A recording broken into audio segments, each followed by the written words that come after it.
அன்புமணி ராமதாஸ் வெளியேறின கொஞ்ச நேரத்திலேயே துக்ளக் பத்திரிகையின் ஆசிரியராக இருக்கக்கூடிய ஆடிட்டர் குருமூர்த்தி அவர்கள் தைலாபுரம் தோட்டத்துக்கு வாண்டடா போய் நுழைகிறாரு. உள்ள நுழைஞ்சு போய் ராமதாஸை சந்திச்சு 3 மணி நேரம் பேசுறாங்க ஒரு அறையில உட்கார்ந்து. இந்த ஆடிட்டர் குருமூர்த்தி என்ன நீங்க காலேஜோட திரும்பி பாத்தீங்கன்னா இந்த சந்தானம் படத்துல சேசுன்னு ஒரு கேரக்டர் வருவார், லொல்லு சபால் நடிச்சிருப்பார்ல, அவர் சொல்லுவாரு, அவரை பார்த்து யாருன்னு கேட்டீங்களா, என்ன யாருன்னு தெரியுமா, எல்லாத்தையும் போய் கேட்டு அவர் ரொம்ப பயங்கரமான ஆளுன்னு சொல்லுவாரு. அந்த மாதிரி ஆடிட்டர் குருமூர்த்தி அவரை யாரும் கூப்பிட மாட்டாங்க, அவராவே வாண்டடா ஆஜராயிட்டு நான் யாரு தெரியுமா, நான் பயங்கரமான ஆளு, அன்றைய காலத்துல ராஜீவ்காந்தி ஆட்சியை கவுக்கிறதுக்காக அனைத்து முயற்சி எடுத்தேன், அதற்கு பின்னாடி விபி சிங் ஆட்சியை கவுக்கிறது எனக்கு பங்கு உண்டு, அதற்கு பின்னாடி நடந்த மன்மோகன் சிங் ஆட்சி குறைகள்லாம் நான் தான் சொல்லி காட்டினேன்னு தனக்கு தானே அவர் சொல்லிக்கார தவிர அவரை கூப்பிட்டு யாரும் சொல்ல போறது இல்ல. யாரு இந்த குருமூர்த்தி, இவரையே பிஜேபிக்காக அங்க போய் பேசுறாருன்னா இவருடைய பழைய வரலாறு எடுத்து பார்த்தா குருமூர்த்தி ஒரு ஆடிட்டர், சிஏ முடிச்சு ஆடிட்டர் பணி செஞ்சவர். ஆடிட்டர் பணி செய்யும் போதும் சரி, ஒரு ஆரம்ப கட்டத்துல இருந்து அவர் RSS உடைய அனுதாவி, RSS காரியகர்த்தா, உள்ள அதுல இயங்கிட்டு இருந்த செயல் வீரர்னு சொல்லுவாங்க.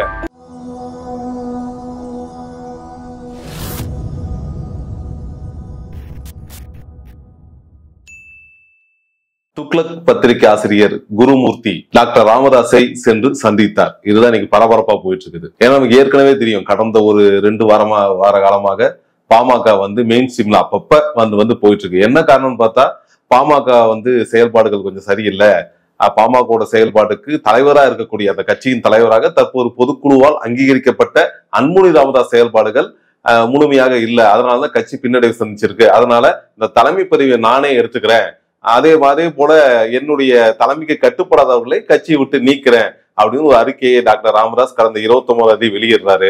அது கூடுதல் என்ன சொல்றாருன்னா, அன்புமணி ராமதாஸுக்கு தலைமை பண்புக்கான எந்த தகுதியும் கிடையாது, அவர் அவங்க அம்மாவே பாட்டில தூக்கி அடிச்சவரு, அவர் நான் பிஜேபி கூட்டணி எவ்வளவு வேணான்னு சொன்னேன், ஆனா கேட்காம அன்புமணி ராமதாஸும் அவங்க மனைவி சௌமியா அன்புமணி ராமதாஸ் என்னுடைய காலை பிடிச்சிட்டு கெஞ்சினாங்க அப்படின்னு வெளிப்படையா ஊடகங்கள்ல அறிவிச்சார் ராமதாஸ். இது மிகப்பெரிய வெடியை கொளுத்தி போடுச்சு அந்த கட்சிக்குள்ளார.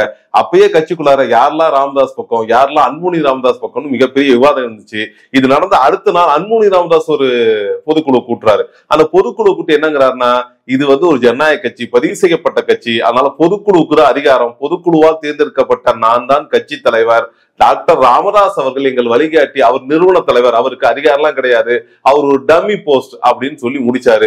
கூடுதலா யாரெல்லாம் ராமதாஸ் நீக்கினார் சொன்னாரோ அவங்க எல்லாம் நீக்கப்படவில்லை, அவங்க எல்லாம் அதே இடத்துல தொடர்றாங்க, அதனால அடுத்து வரும் தேர்தலுக்கு நம்ம எப்படி களமாடணும்னு யோசிக்கலாம் அப்படின்னு அதை முடிச்சுக்கிட்டாங்க.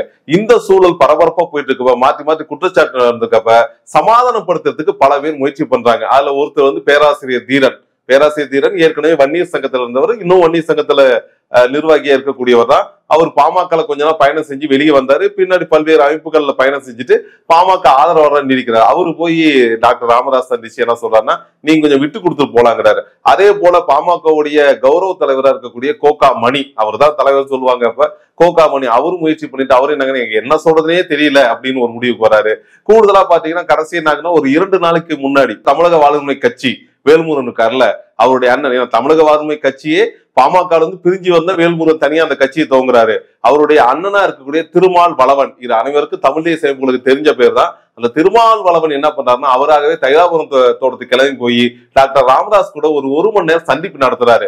அப்ப பத்திரிகை கேட்கறாங்க, உங்களுக்கு அவருக்கு தான் சண்டையாச்சு, கொள்கை முரண்பாடு எல்லாம் பேசும்போது அதெல்லாம் ஒரு பக்கம் இருக்கட்டும், இது எங்கள் சமூக சம்பந்தப்பட்டது, இந்த வன்னிய சமூகத்துக்கான இடஒதுக்கீட்டை பெற்றுக் கொடுத்தது, மிகவும் பிற்படுத்தப்பட்ட இடஒதுக்கீடு, சமூக இதெல்லாம் எங்களுக்கு கற்றுக் கொடுத்தது ஐயா ராமதாஸ் தான், அதனால அவர் நாங்க தலைவராக ஏத்துக்கிறோம், அவர்கிட்ட கொள்கை முரண்பாடு வெளியிருந்தாலும் அந்த கட்சி நல்லா இருக்கணுங்கிற நோக்கம் எங்களுக்கு இருக்கு, அதனால நாங்க வந்துட்டு போனது தெரிஞ்சாலே அன்புமணி ராமதாஸ் வர ஆரம்பிச்சுடுவார் பாருங்கன்னு சொல்லிட்டு போயிடுறாரு. ஆனா இவர் சொன்னதுக்கு நேர்மாறா நடக்கும்ல, அந்த மாதிரி அடுத்த நாள் அன்புமணி ராமதாஸ் வராரு.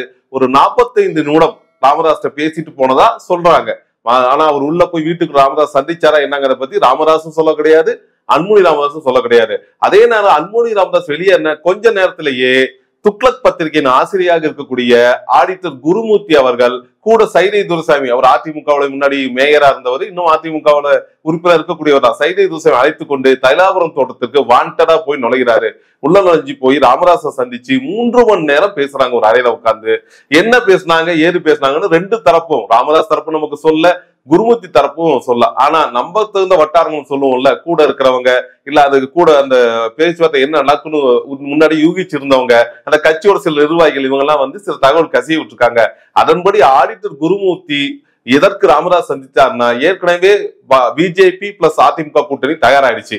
முன்னாடியே பிஜேபி கூட்டணியில பாமக இருந்தாலும் டாக்டர் ராமதாஸ் இந்த வெளியிட்ட இந்த அறிக்கை, பிஜேபியோட எனக்கு கூட்டணி உடன்பாடு இல்லைன்னு சொன்ன அறிக்கையினால மிகப்பெரிய பின்னடைவு சந்திச்சிருக்கு. அதனால அதிமுக கூட்டணியில கண்டிப்பா பிஜேபி தேமுதிக இருந்தா மட்டும்தான் எதிர்வரும் 2026 சட்டப்பேரவை தேர்தலை வலுவா சந்திக்க முடியும், திமுக வீழ்த்த முடியுங்கிற எண்ணத்துல ராமதாஸை சமாதானப்படுத்தி பிஜேபி கூட்டணியிலே அடுத்த சட்டப்பேரவை தேர்தல் வரைக்கும் இயங்க வைக்கிறதுக்கு அதுக்கு என்னென்ன உறுதிப்பாடு கொடுப்போம், உங்களுக்கு எம்பி தரோம், இவ்வளவு எம்எல்ஏ தரோம், இவ்வளவு பொட்டி தரோம், இதெல்லாம் பேசணும்ல. அதுக்காக தான் ஆதித்த குருமூர்த்தி உள்ள போயிருந்தாருன்னு உள்ள போய் 3 மணி நேரம் பேசியிருக்கிறாங்க. ஆனா வெளியே வந்தோன்னு குருமூர்த்தி பத்திரிகையால கேட்கிறாங்க, என்ன நீங்க பேசுனீங்கன்னா, எனக்கு ராமதாஸ் நீண்ட கால நண்பர், நன்கு தெரிந்தவர், அதனால அவரை நான் மரியாதை நிமித்தமாக எனக்கு கட்சியில சில பிரச்சனை போயிருந்தோம், அதை பத்தி நான் பேசல, மரியாதை நிமித்தமா சந்திச்சேங்கிறாரு. அதே நேரத்துல பத்திரிகையால கேட்கிறாங்க, எங்க அன்புமணி ராமதாஸ் வந்துட்டு போயிருக்கிறாரு, அதை பத்தி எனக்கு தெரியாது, வந்தாரா எனக்கு தெரியாதுன்னு முடிச்சுக்கிட்டாரு அவருமே. ஆனா நடந்தது என்னன்னு பாத்தீங்கன்னா, 2020 சட்டமன்ற தேர்தல்ல பிஜேபி அதிமுக கூட்டணியில கண்டிப்பா பாமக இருக்கணும், அதுக்கு கூடுதல் தொகுதி கொடுக்கப்படும், கூடுதல் நிதி கொடுக்கப்படும், கூடுதல் பதவிகள் மத்திய அமைச்சர்கள் ஏதோ பதவிக்கான வாய்ப்பு இருக்கிறதாவும் இல்ல வாரிய பதவிகள் ஏதாவது கொடுக்கறதுக்கு வாய்ப்பு இருக்க மாதிரியும் உறுதி கொடுத்திருக்கிறதா சொல்றாங்க. ஆனா இவருடைய பேச்சுக்கு ராமதாஸ் எந்த பிடியும் கொடுக்கவில்லை இப்போதைக்கு நம்ம சொல்றோம். ஏன்னா தேர்தல் அரசியல்ங்கிறது கூட்டணியை பொறுத்து இன்னும் 1 வருடம் இருக்கு நமக்கு தேர்தலுக்கு, அதுக்கு என்ன நடக்கும் தெரியாது. இதுல என்ன நமக்கு பெரிய சுவாரஸ்யமா இருந்துச்சுன்னா, யார் இந்த குருமூர்த்தி, இவர் ஏன் பிஜேபிக்காக அங்க போய் பேசுறாருன்னா, இவருடைய பழைய வரலாறு எடுத்து பார்த்தா, குருமூர்த்தி ஒரு ஆடிட்டர், சிஏ முடிச்சு ஆடிட்டர் பணி செஞ்சவர். ஆடிட்டர் பணி செய்யும் போதும் சரி, ஒரு ஆரம்ப கட்டத்தில இருந்து அவர் RSS உடைய அனுதாவி, RSS காரியகர்த்தா, உள்ள அதுல இயங்கிட்டு இருந்த செயல் வீரர்னு சொல்லுவாங்க. RSS முழு பின்னல்ல இயங்கிட்டு இருந்தவர். இங்க நடந்த சில அரசியல் நிகழ்வுகள் முன்னாடியே நமக்கு தெரியும். துக்ளக் பத்திரிகை ஆசிரியர் மறைந்த சோ ராமசாமி அவர்கள் RSS ஏஜென்டா இருந்து RSSக்கு வேண்டிய பணிகளை இங்க செஞ்சு, அவர் காலத்திலுமே ரஜினி அரசியல் கொண்டு வரதா இல்ல வேற யாராச்சும் அரசியல் கொண்டு வரதா, திமுகவை எப்படியாச்சும் வீழ்த்தியாக வேண்டும், இந்த திராவிட கொள்கையை கீழே குறைக்க வேண்டும் எவ்வளவு முயற்சிகள் எடுத்தாங்க. அப்போது கைகூடவில்லை.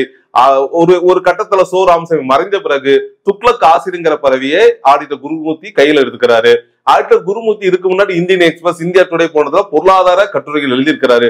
கூடுதலா அவர் ஆடிட்டர் குருமூர்த்தியோட பார்வை எப்படின்னா, உலகமயமாக்கல் வேண்டாம், அந்நிய மூலதன குவிப்பு வேண்டாம், இதெல்லாம் இந்தியாவுக்கு பெரும் கேடு விளைவிக்கும், இந்தியாவில் பின்னடைவு தள்ளுன்னு இப்படிலாம் 1990, 2000, 2010 வரைக்கும் பேசிட்டு இருந்த குருமூர்த்தி 2014 ஒன்றிய அரசில் பிஜேபி பங்கேற்றவுடன் அவருடைய துணி மாறிவிட்டது.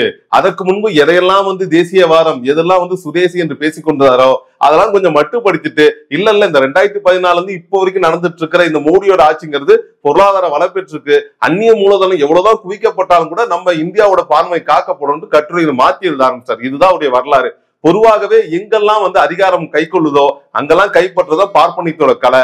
அந்த வகையில ஆடிட்டர் குருமூர்த்தி தொடர்ச்சியா இந்த வேலை செஞ்சாரு. இந்த ஆடிட்டர் குருமூர்த்தி என்ன நீங்க காலேஜோட திரும்பி பாத்தீங்கன்னா, இந்த சந்தானம் படத்துல சேசுன்னு ஒரு கேரக்டர் வருவாரு, லொல்லு சபால் நடிச்சிருப்பார்ல, அவர் சொல்லுவாரு, அவரை பார்த்து யாருன்னு கேட்டீங்களா, என்ன யாருன்னு தெரியுமா, எல்லாத்தையும் போய் கேட்டு அவர் ரொம்ப பயங்கரமான ஆளுன்னு சொல்லுவாள். அந்த மாதிரிதான் ஆடிட்டர் குருமூர்த்தி. அவரை யாரும் கூப்பிட மாட்டாங்க, அவராவே வாண்டடா ஆஜராயிட்டு, நான் யாரு தெரியுமா, நான் பயங்கரமான ஆளு, அன்றைய காலத்துல ராஜீவ்காந்தி ஆட்சியை கவுக்கிறதுக்காக அனைத்து முயற்சி எடுத்தேன், அதற்கு பின்னாடி விபி சிங் ஆட்சியை கவுக்கிறது எனக்கு பங்குண்டு, அதற்கு பின்னாடி நடந்த மன்மோகன் சிங் ஆட்சி குறைகள்லாம் நான் தான் சுட்டி காட்டினேன்னு தனக்கு தானே அவர் சொல்லிக்கார தவிர அவரை கூப்பிட்டு யாரும் சொல்ல போறது இல்ல. அவருடைய அந்த RSS சேவைக்காக அவருக்கு கொடுக்கப்பட்ட பிறகுதான் 2014 மோடி ஆட்சி வந்த பிறகு இந்த ரிசர்வ் பேங்க் ஆஃப் இந்தியால கௌரவ இயக்குனர் பதவியெல்லாம் உருவாக்குறாங்க. அந்த கௌரவ இயக்குனர் பதவிக்கு இவர் ஆடிட்டர் படிச்சு கூடுதலாக இந்த வங்கி பணிகள் கொஞ்சம் அனுபவம் இருக்கிறதுனால இவர் அந்த பதவியை நியமிச்சாங்க.